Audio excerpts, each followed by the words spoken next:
وحرم الحرام الذي خلق كل شيء وخلق الإنسان والأنعام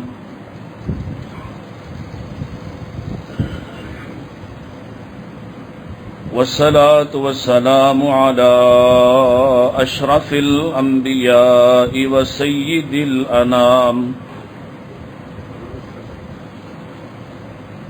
وعلى آله العظام وعلى أصحابه الكرام وعلى من اتبع الإسلام. اللهم صل على محمد وعلى آل محمد كما صليت على إبراهيم وعلى آل إبراهيم إنك حميد مجيد. اللهم بارك على محمد وعلى آل محمد كما باركت على إبراهيم وعلى آل إبراهيم إنك حميد مجيد.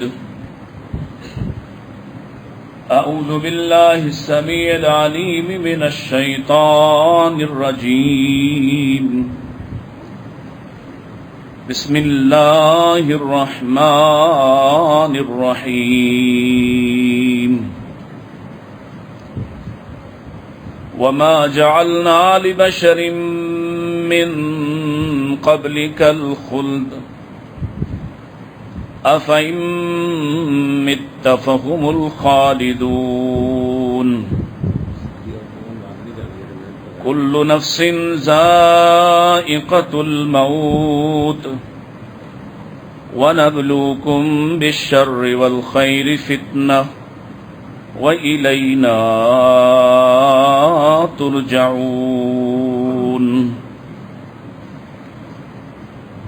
إن أحسن الحديث كتاب الله وخير الهدي هدي محمد صلى الله عليه وسلم وشر الأمور محدثاتها كل محدثة بدعة وكل بدعة ضلالة وكل ضلالة في النار. حمد و ثنا، تعریفات، تسبیحات، تحلیلات و تکبیرات اللہ سبحانہ و تعالی کے لیے،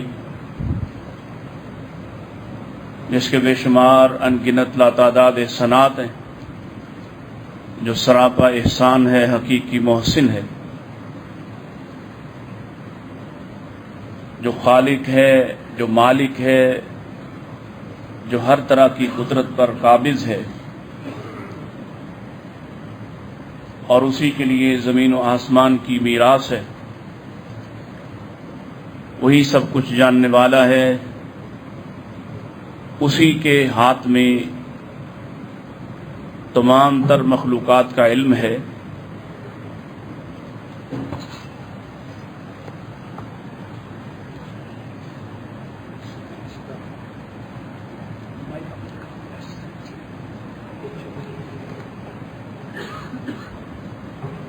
اور وہی ہے جو ہر کسی کی ضرورتوں کا خیال رکھنے والا ہے. وہی ہے جو ہر کسی کو سننے والا ہے. وہی ہے جو سنا نہیں سکتے ان کو بھی جاننے والا ہے. اسی سے دعا اور درخواست ہے ہمیں ہمیشہ اپنے در کا محتاج رکھے اور صرف اپنے سے مانگنے کی توفیق عطا فرمائے. درود و سلام امام الانبیاء سید الاتقیاء جناب محمد مصطفیٰ صلی اللہ علیہ وآلہ وسلم کے لیے. نبی کریم صلی اللہ علیہ وسلم آپ کی آمد کے جو مقاصد، آپ کی بعثت کے جو مقاصد سابقہ انبیاء سے ہٹ کر کچھ چیزیں بنیادی ذمہ داری تو یقیناً وہی ہے، توحید کا ابلاغ، اللہ کی ذات کا صحیح طور پر تعارف، لیکن اس سے ہٹ کر کچھ ایسی چیزیں بھی ہیں جن میں نبی کریم صلی اللہ علیہ وآلہ وسلم کو نمایاں اختصاص حاصل ہے، خصوصیت حاصل ہے۔ نبی کریم صلی اللہ علیہ وسلم نے جو دین قیامت تک باقی رہنے والا ہے، اس دین کی علامات کو، اس کے شعائر کو، اس کی علامتوں کو واضح طور پر الگ کر دکھایا ہے، اور ہر اس بات میں مخالفت کی جو سابقہ قوموں کے ساتھ اس دین کو خلط ملط کر سکتی ہے۔ مثلا جب نماز کے اعلان کے لیے جمع کرنے کا کوئی طریقہ طے کرنے کی باری آئی تو آپ کو مختلف قسم کے مشورے دیے گئے۔ کسی نے کہا کہ شنکھ بجائیے، نرسنگا بجائیے، ناقوس بجائیے، کسی نے کہا کہ آگ جلائیے، آگ کے شعلے بلند ہوں گے، دھواں اٹھے گا تو لوگوں کو خبر ہو جائے گی، اور ہر بات سن کر آپ اسے رد کرتے گئے، اس کا انکار کرتے گئے۔ مثلا ناقوس بجانے پر آپ نے فرمایا ہوا من امر النصارى، یہ عیسائیوں کا کام ہے، عیسائیوں کا طریقہ ہے، اور عیسائیوں سے مشابہت اختیار نہیں کی جا سکتی۔ اس کے بعد جب یہ کہا گیا کہ آپ نرسنگا پھونکیے، سور کی طرح کی آواز پھونکی جائے، تو آپ نے ارشاد فرمایا ہوا من امر الیہود، یہ یہودیوں کا طریقہ ہے، آگ جلائی جائے، آگ روشن کی جائے، تو اس پر آپ نے فرمایا ہوا من امر المجوس، یہ مجوسیوں کا طریقہ ہے، میں اس کو اختیار نہیں کر سکتا۔ اور پھر اللہ نے مختلف لوگوں کے ذریعے سے وہ الفاظ منتخب فرمائے جو الفاظ آج پوری دنیا میں تمام مساجد میں اور بالخصوص مساجد اہل السنہ میں آپ کے سامنے بلند آواز سے پڑھے اور پکارے جاتے ہیں۔ گویا آپ نے مسلمانوں کی عبادت کے لیے جمع کرنے کا طریقہ کسی سابقہ قوم سے نہیں اخذ کیا، بلکہ ان کے معروف طریقوں کی مخالفت کی ہے۔ کیوں؟ حالانکہ بلایا جا سکتا تھا، آگ بھی اللہ کی بنائی ہوئی ہے، آواز بھی کوئی نکالی ہی جا سکتی تھی، ایسا کیوں نہیں ہوا؟ تعلیم کی ہے، الگ ایک قوم ہے، ہر بات میں اس کے معاملات مختلف ہیں، اور جن مختلف معاملات پر اللہ کے رسول علیہ الصلوۃ والسلام نے تعلیم دی ہے وہ دین ہے۔ یہ دین سابقہ ادیان کا کوئی ملغوبہ نہیں ہے، یہ سابقہ لوگوں کی تحریف اور ان کے بنائے ہوئے طریقوں کا کوئی نیا طریقہ نہیں ہے۔ اور بڑی حیرت کی بات یہ ہے کہ اللہ کے رسول علیہ الصلوۃ والسلام نے نہ یہودیوں کا طریقہ پسند کیا، نہ مجوسیوں کا، نہ عیسائیوں کا، اور جو الفاظ آپ کے سامنے مختلف صحابہ نے اپنے خواب کے بیان کیے کہ ایک ہی طرح کے الفاظ مختلف صحابہ کو خواب آیا ہے اور آپ کے سامنے ان کو سنایا گیا ہے، اور آپ نے ان کی تصدیق کر کے انہی پر اپنی مہر کو ثبت کر دیا ہے، وہ الفاظ آج دو طبقات نے تقریباً بدل کر رکھ دیے ہیں۔ ایک وہ طبقہ ہے جو اہل البیت سے اپنی محبت و عقیدت کا اظہار کرتا ہے، اور دوسرا وہ طبقہ ہے جو نبی کریم علیہ السلام سے اپنی محبت اور وابستگی بلکہ عشق کا تذکرہ کرتا ہے۔ اللہ کے رسول علیہ الصلوۃ والسلام کے مکمل کردہ یا آپ کے مہر شدہ جو الفاظ ہیں وہ کہاں سے شروع ہوتے ہیں؟ اللہ اکبر اللہ اکبر، اور کہاں ختم ہوتے ہیں؟ نہ اس سے کچھ زیادہ نہ کم۔ یہ آپ نے وضاحت کر دی، اس کے بعد گنجائش نہیں تھی کہ اس سے پہلے کچھ کہا جائے۔ اور اگر کسی کو یہ بات سمجھ نہیں آ رہی تو رسول اکرم علیہ الصلوۃ والسلام نے اذان کے بعد دوبارہ سے مسجد کی طرف بلائے جانے کا کوئی طریقہ ہو، چاہے وہ الفاظ، چاہے وہ اعلان ہو، چاہے وہ کوئی تقریر ہو، چاہے وہ کوئی نعت ہو، چاہے وہ کوئی نظم ہو، جو یہ ظاہر کرتی ہو کہ وقت کم رہ گیا ہے، لوگ جلدی پہنچیں، اللہ کے رسول علیہ الصلوۃ والسلام نے اس کو پسند نہیں کیا، اور صحابہ نے اس پر بدعت کا فتویٰ لگایا ہے کہ اذان کے بعد کسی اور طریقے سے دوبارہ سے، چاہے صرف اتنا کہا جائے کہ نماز کا وقت کم رہ گیا ہے، اگر اس کے بعد دوبارہ کوئی الفاظ پڑھے جا سکتے ہیں، یا اذان کے بعد اگر نماز سے پہلے کچھ کہنا ہے تو اس کا بھی طریقہ اللہ کے رسول بیان کر کے گئے۔ وہ اقامت جو اللہ کے رسول نے سکھائی ہے وہ آپ بیان کر کے گئے ہیں، وہ آپ اس پر لوگوں کی تربیت کر کے گئے ہیں، لہذا کچھ نیا پڑھا جا سکتا، چاہے اس سے پہلے کوئی الصلاۃ والسلام علیکہ پڑھا جا سکتا۔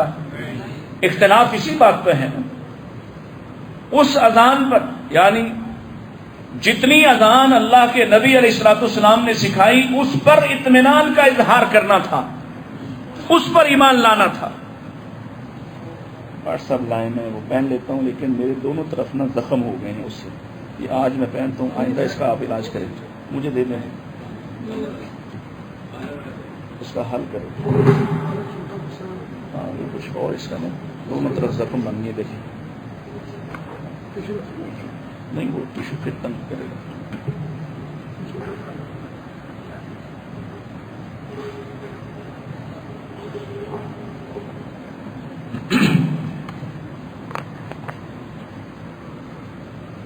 اور وہ لوگ امتی ہو کر نبی کریم علیہ الصلوۃ والسلام کی بیان کردہ اذان پر، آپ کے اطمینان والی اذان پر مطمئن نہ ہو جاؤں، مجھے ان پر کوئی فتویٰ لگانے کی ضرورت نہیں ہے، لیکن فیصلہ وہ خود ہی کر لیں۔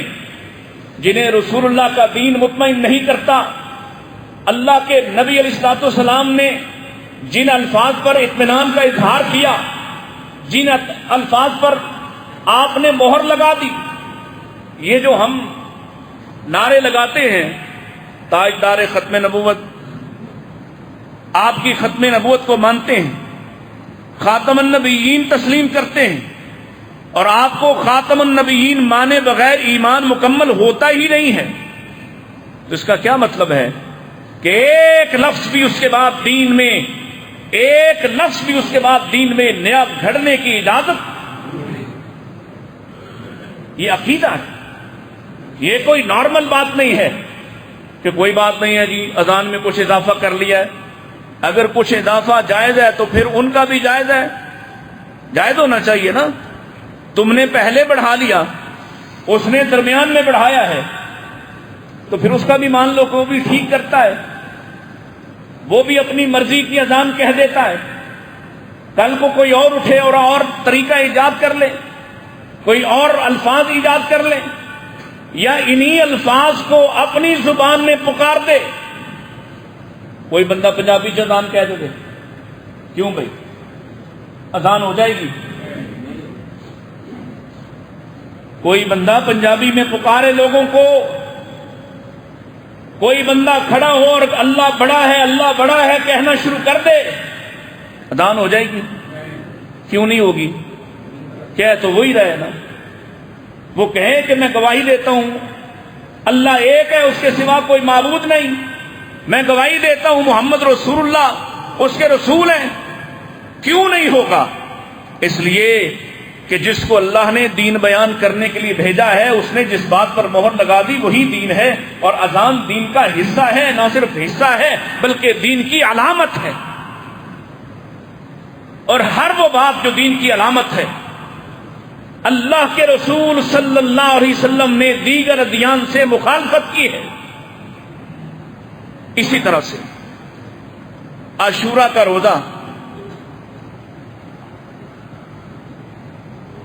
روزہ رکھا کرتے تھے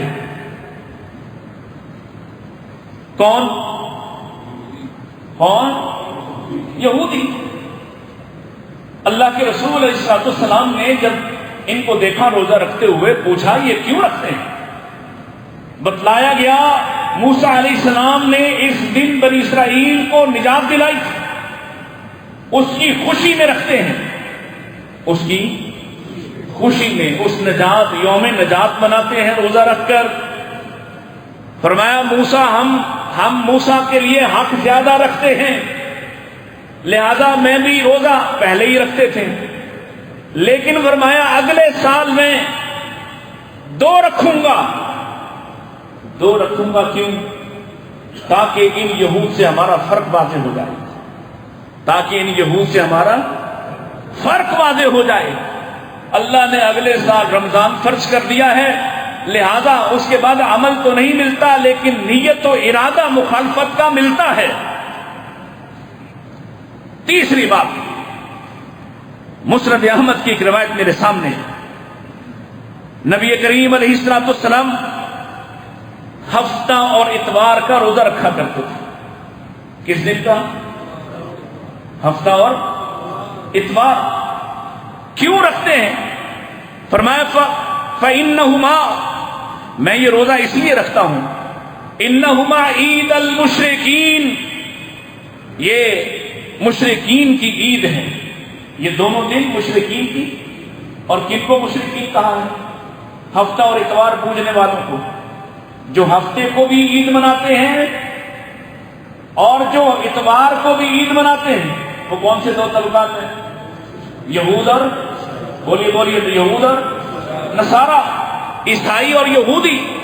فرمایا یہ دونوں عید کے دن ہیں۔ انہما عید المشرکین، عیدا تسنیہ کا صیغہ استعمال کیا، انہما عید المشرکین فانا احب ان اخالفہم، اور میں پسند کرتا ہوں کہ میں ان دونوں طبقات کی مخالفت کرتے ہوئے ان کی خوشی کے دن روزہ رکھوں۔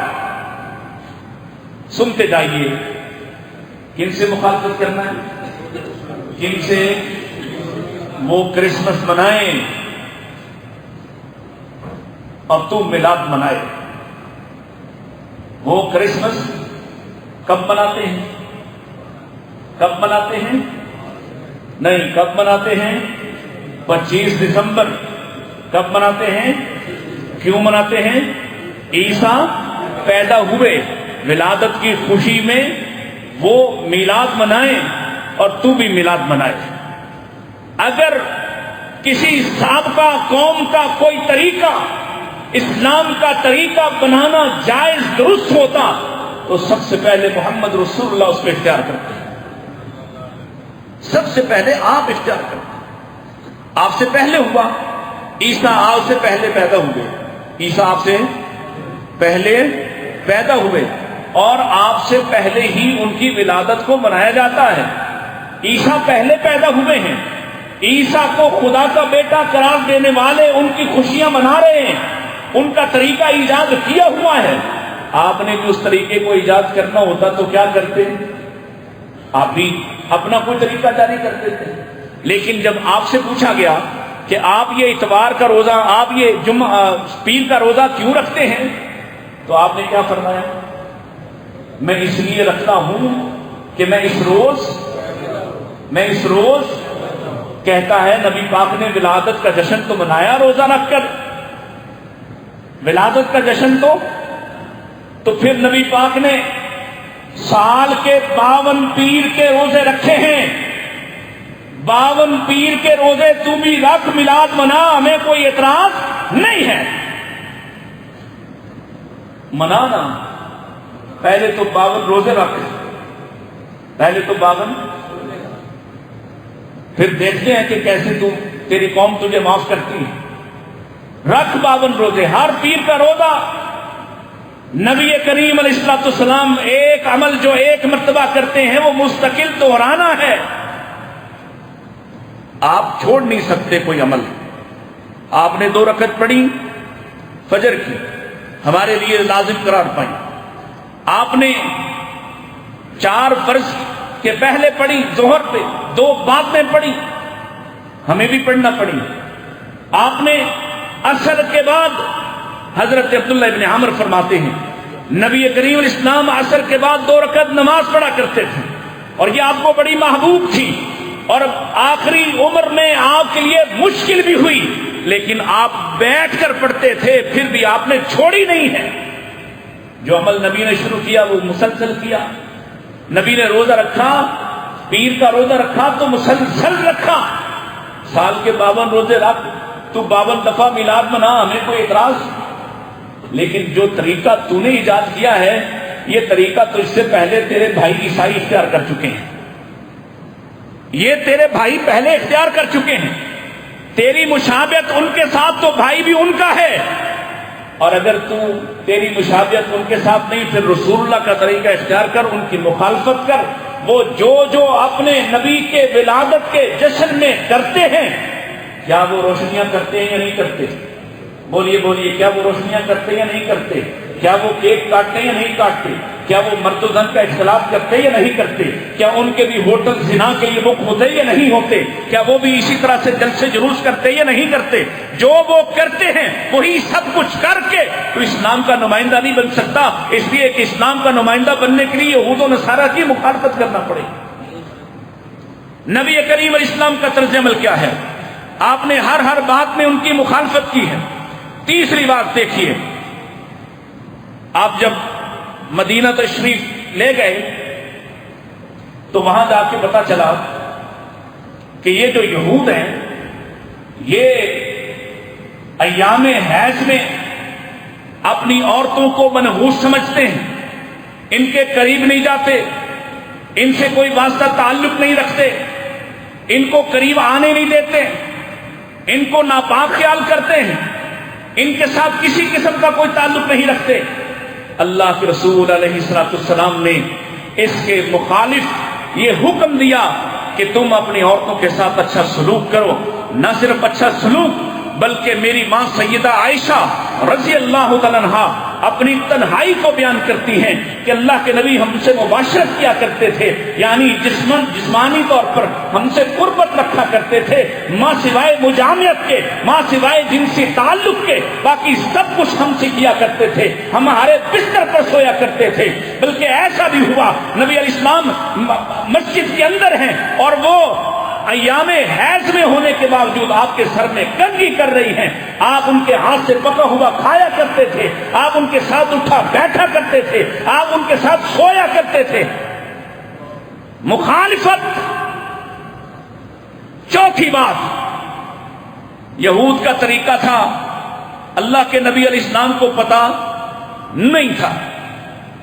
کیا طریقہ ہے کہ جب قبرستان میں مردہ جاتا ہے، میت جاتی ہے، تو یہود تب تک نہ بیٹھتے جب تک کہ میت کو قبر میں رکھنے دیا جاتا ہو، یعنی جب تک میت قبر میں نہیں جاتی بیٹھتے نہیں تھے۔ ایک یہودی نے آپ کو کرتے ہوئے دیکھا کہ آپ بھی کھڑے ہیں، اور آپ اس لیے نہیں کھڑے تھے کہ یہود کھڑے ہوتے ہیں، آپ کو اس کی خبر نہیں۔ ہاں میں کہہ رہا ہوں خبر نہیں، اور یہ کون بتا رہا ہے؟ یہ حدیث بتا رہی ہے کہ اللہ کے رسول کو پتہ نہیں تھا، اور اس یہودی نے آپ کو یہ عمل کرتے ہوئے دیکھا تو کہا ہاکذا نصنع یا محمد، اے محمد یہ وہی کام ہے جو ہم بھی کرتے ہیں، یہ وہی کام ہے جو ہم بھی کرتے ہیں۔ اللہ کے رسول علیہ الصلوۃ والسلام نے اسی وقت حکم دیا آج کے بعد بیٹھ جایا کرو، مخالفت کرو یہود کی، جس بات سے وہ اپنے دین کو علامت کے ساتھ واضح کرتے ہیں تم اپنے دین کو ان سے مخالف کھڑا کر دو، تم اپنا طریقہ مختلف کر دو۔ یہود داڑھی کو رنگا نہیں کرتے تھے، یہود داڑھی کو رنگا نہیں کرتے تھے، اللہ کے رسول نے کیا فرمایا ہے؟ اپنی داڑھی کو رنگا کرو۔ کیوں؟ خالف الیہود، خالف الیہود، خالف الیہود، مسلسل آپ نے یہ پیغام دیا، یہودیوں کی مخالفت کرو، نصارہ کی مخالفت کرو۔ آج تم سارا کچھ وہی اختیار کرتے ہو جو یہود نے اختیار کیا، جو عیسائیوں نے اختیار کیا، جو مجوسیوں نے اختیار کیا۔ جس طرح سے انہوں نے اپنے نوروز کو منایا، جس طرح سے انہوں نے اپنے دنوں کو منایا اور اپنے دنوں اور اپنی تقریبات میں ہاؤ ہو مچایا، وہی طریقہ تم نے بھی اختیار کیا ہے۔ کوئی کسر رہ گئی ہے اور کوئی کسر رہ گئی ہے؟ ایک طرف اتنا مقدس دن بنا کر اور پھر چاند رات ہمارے اپنے بھی کرتے ہیں نا، تسی کیوں کام کر دو؟ اسی لیے کرتے ہیں، چاند رات منائی گئی۔ پھر یہ مجھے تو اتنے سال ہو گئے یہاں آتے اور رہتے ہوئے، اب مجھے پتا چلا یہاں دوسری گلی میں ایک بدبخت رہتا ہے، وہ عید کی نماز گلی میں ادا کرتا ہے۔ کیا کریں؟ چپ ہو جائیں؟ ہم تو نہیں چپ ہوں گے، ہم تو بات کہیں گے، ہم تو انکار منکر کریں گے، منکرات کو دیکھ کر چپ نہیں رہیں گے۔ اگر وہ بدبخت عید مناتا ہے تو ہم بتائیں گے یہ عید نہیں ہے، نبی کے آنے کی خوشی ہم سب کو ہے، ہمیں بھی ہے، ہمیں تم سے زیادہ ہے، اس لیے کہ وہ نبی آیا تو اللہ نے ہمیں شرک کی اتھاہ گہرائیوں سے بچایا، وہ نبی آیا تو اللہ نے ہمیں صحیح سنت کا راستہ دکھایا، وہ نبی آیا تو اللہ نے ہمیں جہنم سے بچایا، وہ نبی آیا تو اللہ نے ہمیں جنت کا راہی بنایا، وہ نبی آیا تو ہم بتوں کی عبادت سے بچ سکے، وہ نبی آیا تو اب اللہ نے ہمیں اپنی وحدت کی توحید کا سبق سکھایا ہے۔ ہمارا تعلق تم سے کہیں بڑھ کر ہے، لیکن ہم ویسے نہیں کریں گے جیسے یہود و نصارہ کرتے ہیں، ہم مخالفت کریں گے، اور اگر تم ان کا راستہ اختیار کرو گے ہم تمہاری بھی مخالفت کریں گے، ہم تمہاری بھی کرنا پڑے گی، کرنا پڑے گی۔ اگر تم دم خم نہیں رکھو گے، اگر تم چپ ہو جاؤ، بہت سے لوگ ہیں مشورہ دیتے ہیں وہ جی رہنے دے، کرنے دے، یہ ربیع الاول میں کوئی پروگرام نہیں کرنا چاہیے۔ کیا کرنا چاہیے تھے؟ کیا کرنا چاہیے؟ خاموش تماشائی بنے؟ بتائیے، خاموش تماشائی بن جائیں؟ آپ کے سامنے سنت ہے، وہ روزہ رکھتے ہیں، نبی مخالفت کر رہے ہیں، وہ عید مناتے ہیں، نبی روزہ رکھ رہے ہیں، وہ عورتوں کے قریب نہیں جاتے، نبی اس کی مخالفت کر رہے ہیں، بلکہ وہ کہنے لگے اس آدمی نے تو ٹھان لی ہے ہمارے ہر کام میں ہماری مخالفت کرنا ہے، اس آدمی تو ٹھان لیا۔ آئیے پانچویں بات، اللہ کے رسول مکہ میں تھے تو قبلہ آپ کے سامنے بیت اللہ بھی ہے اور مسجد اقصی بھی ہے، آپ مدینہ آئے ہیں، اب قبلہ مسجد اقصی ہے، لیکن آپ کے دل میں خواہش کیا ہے؟ یہ خواہش دو سبب سے تھی، توجہ رہے، یہ خواہش دو سبب سے تھی، ایک اللہ کے گھر بیت اللہ کی محبت، دوسری یہود کے ساتھ مماثلت میرے نبی کو پسند نہیں، یہ یہود بھی ادھر نماز پڑھیں اور مسلمان بھی ادھر نماز پڑھے۔ یہ دو اسباب تھے کہ آسمان کی طرف بار بار میرے نبی چہرہ پلٹتے اور دیکھتے ہیں، اور آسمان والے کو میرے نبی کے دل کی خبروں کا پتہ ہے، دل کی حالتوں کا پتہ ہے، وہ دلوں کی کیفیات کو جاننے والا ہے، اس نے خود ہی فیصلہ کر دیا ہے کہ تو ہمارے طرف بار بار دیکھ رہا ہے، ہم تیرے چہرے کو دیکھتے ہیں۔ قد نرا تقلبک وجہک فی السماء، ہم تیرے چہرے کو دیکھ رہے ہیں، بار بار آسمان کی طرف اٹھتا ہے، پلٹتا ہے، خواہش رکھتا ہے۔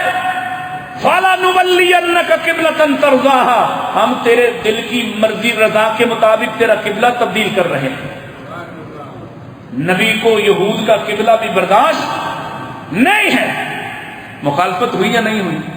حالانکہ اس گھر کی اہمیت فضیلت میرے رسول نے بیان فرمائی کہ جو شخص وہاں نماز پڑھتا ہے اس کی طرف سفر کرنا بھی باعث اجر ہے، اس کی طرف سفر کرنا بھی باعث اجر ہے، اور وہاں نماز پڑھنا 250 نمازوں کے برابر ہے۔ یہ فضیلت میرے رسول نے بیان فرمائی، لیکن قبلہ نہیں بنایا۔ جب تک مجبوراً اس طرف حکم نہیں آیا تب تک پڑھی، دل میں شدید خواہش تھی، اللہ نے قبلہ وہ کر دیا جو یہود سے مخالفت میں۔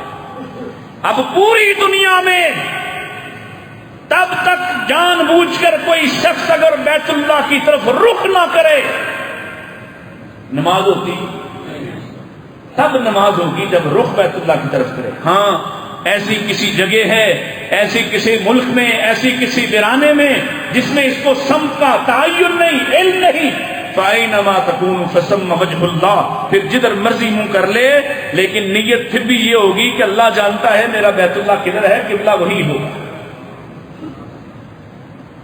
چھٹی بات، نبی کریم علیہ الصلوۃ والسلام، آپ نے دیکھا کہ حضرت عمرو بن عاص وہ آئے ہیں اور انہوں نے اصفر سے رنگے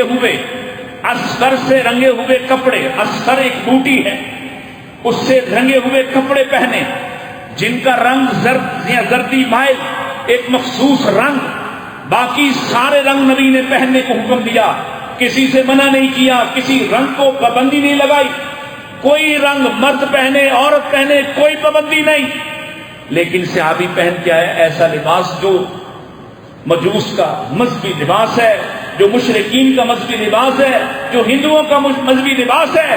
آج بھی آپ ان کے پروہتوں کو، پنڈتوں کو دیکھیں گے، ان کا رنگ ایک مخصوص رنگ ہوتا ہے، اس رنگ کو پہن کر آئے ہیں۔ اللہ کے نبی علیہ الصلوۃ والسلام کو عمرو بن العاص سے بڑی محبت ہے، اور عمرو بن العاص کو رسول پاک سے بڑی محبت ہے، لیکن جب آپ نے ان کو دیکھا تو فرمایا ان هذه من ثياب الكفار فلا تلبسها، اے عمرو آج کے بعد اس طرح کے کپڑے نہ پہننا، یہ کفار کا لباس ہے۔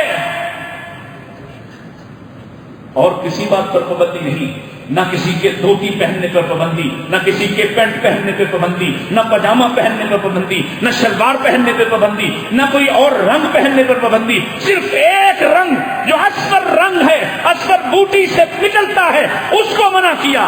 کس بنیاد پر منع کیا ہے؟ یہ مشرکین کا لباس ہے، یہ کفار کا لباس ہے، یعنی جو لباس ان کی علامت ہوگا، اس لباس کی علامت ہونے کی بنیاد پر اس کا انکار کیا میرے رسول نے، تاکہ ہماری تشابہ، ہماری مشابہت یہود کے ساتھ، کفار اور مشرکین کے ساتھ نہ ہو جائے۔ نبی علیہ الصلوۃ والسلام نے منع فرمایا۔ ادھر دیکھو نوجوانوں میری طرف، تم کرتے ہو نا، ادھر سے مشین باریک لگائی یا وہ ریزر کے ساتھ یہاں سے آدھے بال منڈوا دیے، آدھا سر چھوڑ دیا، قضا اس کو کہتے ہیں۔ کیا کہتے ہیں؟ قضا، آدھا سر مونڈا آدھا چھوڑا۔ یہ جزیات ہے، جزیات۔ میں اس لیے یہ اشارے کر رہا کہ اتنی چھوٹی چھوٹی علامتیں جو کسی مذہب، کسی دین، ان کے شعار، ان کا شیوا، ان کی علامت بن گئی، اللہ کے رسول نے منع فرمایا کوئی یہود کی طرح سے بال نہ کٹوائے، کوئی ان کی طرح سے بال نہ رکھے، کوئی آدھا سر نہ منڈوائے، بلکہ برابر اپنے بالوں کو کاٹنا چاہیے۔ یہ جو آدھا سر مونڈ دیا، آدھا چھوڑ دیا، یہ طریقہ کفار کا ہے، مشرکین کا ہے، یہود کا ہے، یہ طریقہ مسلمانوں کا نہیں ہو سکتا ہے۔ ساتویں بات، ساڈے بھی نوجوان اتنے پچھوں وٹتے ہی پھرتے ہیں نا، وہ مسجد بھی ہیں، عبادت بھی کرتے ہیں، نمازیں بھی پڑھتے ہیں، لیکن جہاں کھڑے ہیں یوں بل دیے جا رہے ہیں، مونچھوں کو تاؤ دیے جا رہے ہیں۔ سنیے، نبی علیہ الصلوۃ والسلام نے فرمایا خالف المجوس جز الشوارب واوفر اللحى، ان کی مخالفت کرو مجوس کی، یہ مونچھیں علامت ہیں، ان کی دینی علامت ہیں، ستارہ پرستوں کی، آگ پرستوں کی، ان مجوسیوں کی یہ مونچھیں ان کی دینی علامت ہیں۔ تم کیا کرو؟ جز الشوارب، اپنی مونچھوں کو تراشو، کاٹو، چھوٹا کرو۔ کیا خیال ہے؟ مان لیں گے؟ کیوں بھائی مان لیں گے؟ جو نہیں مانتا وہ نہیں جانتا کہ وہ کس کی نہیں مان رہا ہے۔ جو نہیں مانتا ہمارے ساتھ بھی گھومتا پھرتا ہے، حدیث بھی سنتا ہے، پھر بھی نہیں مانتا، اللہ کی قسم وہ نہیں جانتا، وہ انکار کس کو کر رہا ہے۔ دوسری حدیث سنیے، فرمایا قص الشوارب وعوف اللحى خالف المشرکین، مونچھیں چھوٹی کر دو، مونچھیں چھوٹی کر دو، منڈوانے تک بھی جائز ہے، کوئی مسئلہ نہیں، چھوٹی کر دو، لیکن چھوٹی کرنا زیادہ محبوب ہے۔ نبی پاک کی مونچھیں تھی چھوٹی ہوتی تھی، یہ آپ پسند کریں کہ آپ کو کیا، لیکن بڑھا نہیں سکتے، لمبی لمبی اور پھر کھینچنے والی، تاؤ دینے والی، ایسی رکھنے کی اجازت کیوں بلا؟ یہ مذہبی علامت۔ آٹھویں بات، اللہ اکبر، وہ مذہبی علامتیں جو کفار کی ہیں وہ تم اختیار نہیں کر سکتے۔ عدی بن حاتم مسلمان ہو کر آئے، اسلام قبول کر لیا، تو آپ نے فرمایا عدی، ان کے گلے میں سونے کی سلیب تھی، تو آپ نے فرمایا عدی یہ سلیب اتار دو، یہ بت ہے، یہ بت ہے، سلیب اتار دو، یہ تو جو کڑا پہن لے وہ کس کی نشانی ہے؟ کس کی؟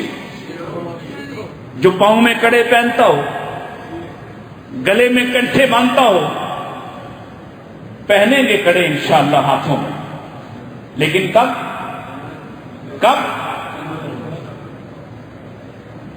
اللہ کی طرف سے وہ کڑے پہنائے جائیں گے، اللہ کی طرف سے، اور وہ سونے کے ہوں گے، تب پہنیں گے انشاءاللہ، اس سے پہلے پہننے کی اجازت، اس سے پہلے یہ سلیبوں جیسی چیزیں لٹکانے کی اجازت، اللہ اکبر۔ پھر دیکھیے مذہبی علامتیں، نبی کریم علیہ الصلوۃ والسلام نے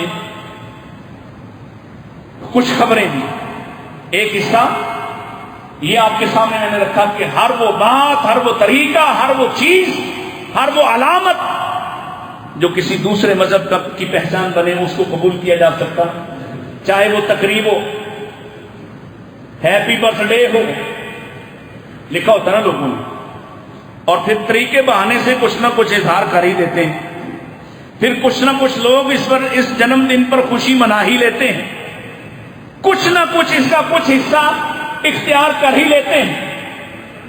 اگر یہ ولادت کا جشن منانا جائز ہوتا تو سب سے پہلے محمد رسول اللہ کہتے میں اس پیر کے دن پیدا ہوا ہوں، لہذا پیر کے دن ہم جشن منایا کریں گے، پیر کا دن عید قرار پاتا۔ آپ نے پیر کے دن روزہ رکھا اور یہ طریقہ سکھایا کہ اللہ کا شکر ادا کرنے کا بہترین طریقہ روزہ رکھنا ہے۔ ہاں، دو ایسے دن عطا کیے جن دنوں میں روزہ رکھنا منع کر دیا، وہ کون سے دن ہیں؟ اور تیسرا ایک دن بھی کہا کہ اگر اس سے پہلے کسی سبب سے روزہ نہیں رکھا تو خصوصاً جمعہ کا روزہ رکھنا بھی منع کر دیا، کیونکہ جمعہ کو بھی عید قرار دیا، اور جس کو مسلمانوں کی عید کہا اس دن روزہ منع کر دیا اس دن۔ لیکن ولادت کو خوشی منائی ہے، اگر ولادت کو شکر ادا کیا ہے تو طریقہ روزہ رکھ کر دیا ہے۔ پھر آئیے، وقت کم رہ گیا، نبی کریم علیہ الصلوۃ والسلام نے کچھ وصیتیں بھی کی ہیں، کچھ کسی کا باپ مرنے سے پہلے کوئی ہاتھ پکڑ کے کوئی بات کہہ جائے نا تو لوگ اس کا لحاظ رکھتے ہیں، لوگ اس کا کہ میرے ابا جی نے جاتے جاتے میں ساری زندگی تو ان کی اس طرح سے اطاعت خدمت فرما برداری نہ کر سکا، مرتے ہوئے میرے باپ نے مجھ سے یہ کہا تھا۔ لوگ اس بات کی حیا کرتے ہیں، لوگ اپنے سگریٹ نوش باپوں کی باتوں کو بھی مانتے ہیں، لوگ اپنے تاش کھیلنے والے باپوں کی بات کا بھی خیال رکھتے ہیں، لوگ کم نیک ہونے کے باوجود اپنے باپوں کی عزت کا پاس رکھتے ہیں کہ میرے باپ نے جاتے ہوئے میرے بھائیوں کے بارے، بہنوں کے بارے، ماں کے بارے، معاملات کے بارے مجھے نصیحت کی ہے۔ کیا خیال ہے جس قوم کے لیے وہ نبی راتوں کو رویا کرتے تھے اور انہوں نے جاتے جاتے کچھ نصیحتیں کی ہوں، جاتے جاتے کوئی سبق پڑھایا ہو، جاتے جاتے کوئی وصیتیں کی ہوں، اس قوم کو وہ رستہ اختیار کرنا چاہیے تھا؟ اس قوم کو پاس نہیں رکھنا چاہیے تھا؟ اس قوم کو نبی کے الفاظ کی حیا نہیں رکھنا چاہیے تھی؟ کیا یہ حق نہیں بنتا تھا کہ تم آخری کلام جو میرے مصطفیٰ کی زبان سے آخری جملے نکلے، آخری 4-5 دن کا جو کلام ہے اس میں بار بار آپ کو جو فکریں کھائی جاتی ہیں، مثلا آپ نے اس میں ایک بات ارشاد فرمایا خالف الیہود والنصارى اتخذوا قبور انبیائہم مساجدا، لعن اللہ الیہود والنصارى اتخذوا قبور انبیائہم مساجدا، قاتل اللہ الیہود والنصارى اتخذوا قبور انبیائہم مساجدا۔ اللہ لعنت کرے، اللہ قتل کرے، ٹکڑے کرے یہود و نصارہ کے کہ انہوں نے اپنے نبیوں کی قبروں کو عبادت خانے بنایا۔ کیا مطلب ہے اس کا؟ نبی نے اپنی قبر کے لیے اس سے پہلے دعا کی، اللہم لا تجعل قبری وثنا یعبد، اللہ میری قبر کو عبادت والا بت نہ بنانا۔ تم جاتے ہو یہاں سے پیسے خرچ کر کے جاتے ہو، ٹکٹ لگوا کے جاتے ہو، ٹکٹ مہنگے ہو جاتے، پیکیجز مہنگے ہو جاتے ربیع الاول منانے کے لیے۔ تم بدبختو پاکستان میں جو کچھ کرتے ہو، مسجد نبوی کے اندر جا کے بھی غلغبارہ کرتے ہو، جہاں حکم یہ تھا اپنی آوازوں کو نیچا رکھو، اپنے شور کو کنٹرول کرو، اپنی زبان کو نرم کر دو۔ نبی علیہ السلام کے سامنے ایک طرف تمہارا دعویٰ یہ ہے کہ ہر جگہ رسول اللہ ہیں، پھر وہاں جا کے پہنچتے ہو اور میلاد منانے کی کوشش کرتے ہو، نبی کی قبر پر بھی جا کے اپنی مرضی کے تماشے لگانے کی جسارتیں کرتے ہو، اور اگر وہ تمہیں پکڑ کر منع کر دیں پھر پروپیگنڈا کرتے ہو۔ بتائیے میرے نبی نے اس سے منع کیا، نہ صرف منع کیا بلکہ بددعائیں کی کہ انہوں نے اپنے نبی کی مسجد سے نکلتا ہے، اندر نماز پڑھ کے آتا ہے۔ آپ نے دیکھا ہوگا منظر، میں جب بھی دیکھتا ہوں میں ایسے لوگوں کو دیکھتا ہوں، اگر کسی سے بات کرنے کا موقع ملے بات کر کے دیکھتا ہوں، کوشش کرتا ہوں کہ ان کو کچھ سمجھا سکوں۔ مسجد سے نکلا، نماز پڑھ کے آیا، اب رسول اللہ کا روزہ سامنے سیٹ میں لایا، آنکھیں بند کر کے کھڑا ہے اور عبادت کر رہا ہے۔ پوچھو کیا کر رہے ہو؟ کہتا ہے یہ تو قبلے کا بھی قبلہ ہیں، یہ تو قبلے کا بھی ادھر سے ہی سب کچھ ملنا ہے۔ یہ کس کا دین ہے؟ صحابہ نے تو ایسا نہ کیا۔ اب تو یہ جالیوں میں بند، کمروں میں بند، سیکیورٹی میں بند۔ صحابہ کے تو سامنے تھی قبر، ان کی رسائی تھی قبر تک، وہ قبر تک جا سکتے تھے، جایا کرتے تھے، کسی نے نہ کیا۔ اس قبر کے ساتھ سیدہ عائشہ فرماتی ہیں جب تک میرے شوہر کی قبر رہی میں اضافی پردہ نہیں کرتی تھی، میں آپ کی قبر پر جایا کرتی تھی۔ جب میرے بابا کی بھی قبر بن گئی میں اسی طرح سے اپنے گھر میں کام کاج کیا کرتی تھی۔ پھر عمر کی قبر بھی بن گئی، پھر میں نے پردہ کرنا شروع کر دیا۔ عائشہ سے تو ثابت نہ ہوا کہ وہ کبھی نبی پاک سے مانگ رہی ہوں، نبی پاک کی قبر کے طواف کر رہی ہوں، چکر کاٹ رہی ہوں، آپ کے سامنے ہاتھ جوڑ کے بیٹھی ہوں کہ آپ مجھے اللہ سے لے کر دے دیں۔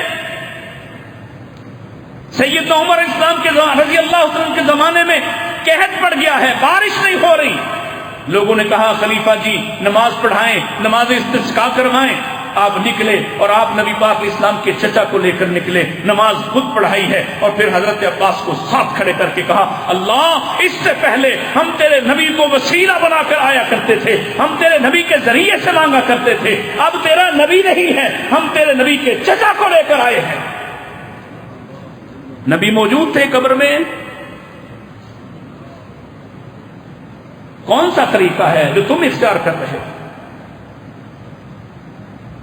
اور آخری بات، وقت ختم ہو گیا، اللہ کے رسول نے آخری وصیتوں میں ایک بات ارشاد فرمائی، فرمایا جزیرہ عرب سے یہود و نصارہ کو، مشرکین کو نکال دو،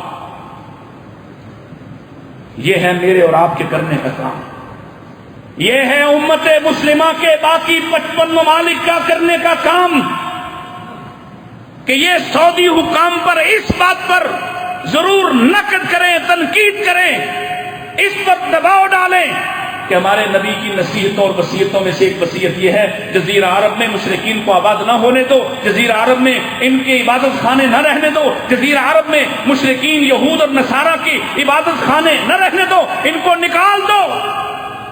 آج یہ ہے کام کرنے کا کہ ان عرب حکمرانوں کو شرم دلائی جائے، عار دلائی جائے، ان کے خلاف آواز اٹھائی جائے جن بدبختوں نے وہاں سے ختم ہونے والی مشرکین کی بت پرستی کو دوبارہ مندر بنا کر آباد کرنا چاہا۔